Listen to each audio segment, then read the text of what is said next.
In this video, I'm going to show you a step-by-step guide on how to calculate land area in Google Earth. Now, for us to get this done, the first thing we're going to do is head over to Google Earth. So you can just go ahead and type here earth.google.com and you should be redirected here. Now, what you're going to do is just search for a location. Say, for example, let's just go ahead and try to search here. Let's say California, USA. There you go. And yeah, we're gonna go ahead and look for like random location here in California. Let's just go ahead and try to find something that we could measure. All right, here you go.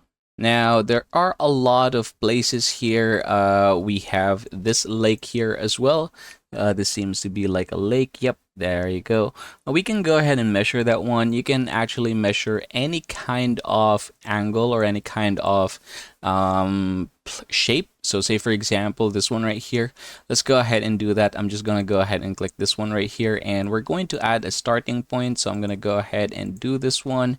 Now this, by the way, doesn't have to be very specific, doesn't have to be very accurate. So I'm just gonna go ahead and do this one real quick.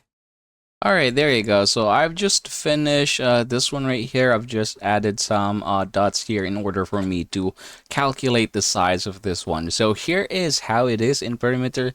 You can see that it's 720.73 meters, and then the area is 15,000.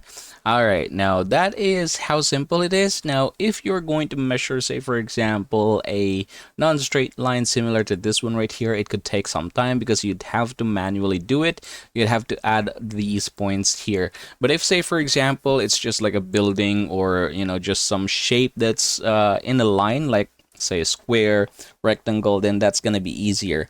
So, yep, that is basically how you're going to get this done, everybody. Thanks for watching, and have a good day.